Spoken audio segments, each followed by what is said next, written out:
Hello and welcome. My name is Meepolis, she, they, and this is Literally Graphic. And originally I was supposed to talk about X-Men Extermination, but I didn't feel like I would have very much to talk about, so I ended up switching last minute to Be Gay, Do Comics, a collection of queer comics published on the Nib. Content notes for some bare chests and breasts, a couple of births depicted, and one story is set during the Holocaust. I'll put a link in the description to the listing on Queer Comics database, not only to show all the creators, but also because the page directly links to all the comics, minus a few, in their webcomic form, so you can read it that way, or physically, or digitally.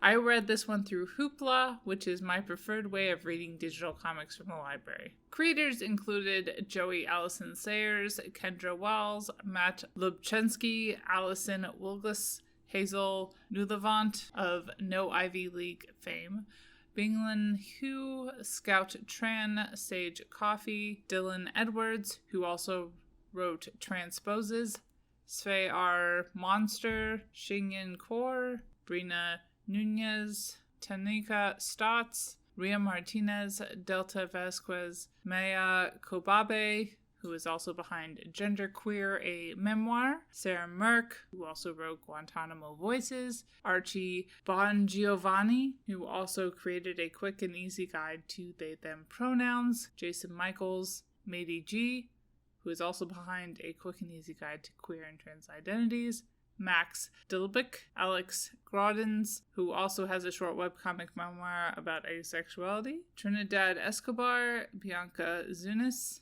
Sam Wallman, Casimir Lee, Dorian Alexander, Robin Jordan, J.B. Brager, Nero O'Reilly, Elizabeth Rune, Mariah-Rose Marie, Melanie Gilman of As the Crow Flies, Josh Trujillo of Dodge City, and Levi Hastings. What kinds of keywords came to mind reading this anthology? History, dysphoria, haircuts, top surgery, intersex, family, found and bio, capitalism, drag, Stonewall, anti-fascism, Puerto Rico, late bloomers, resistance, black, indigenous, third gender, Islam, asexuality, rainbows, birth control, body hair, transitioning, outsiders, Malaysia, and Moomin.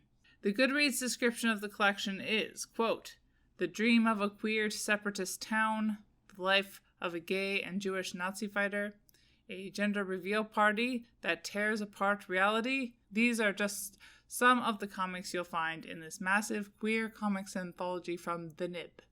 Be Gay, Do Comics is filled with dozens of comics about LGBTQIA experiences, ranging from personal stories to queer history to cutting satire about pronoun panic and brands desperate to co-opt pride.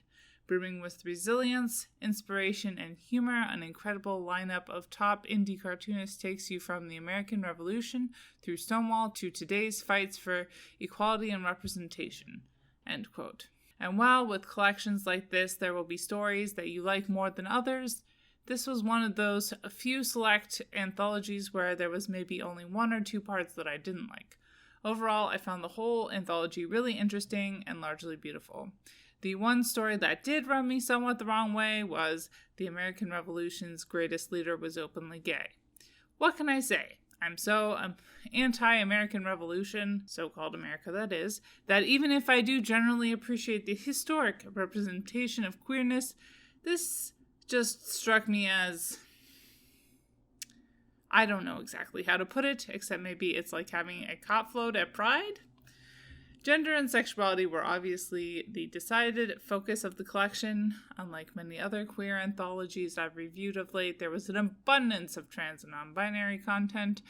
There was even some asexual representation, bonus points for racial and religious diversity as well. Money wasn't very central to 99% of the stories, but there are several parts that do focus on working class queer struggle. Similarly, the idea of health and medicine did come up a couple of times, but there was barely even any background disability visibility, which really should not have been the case.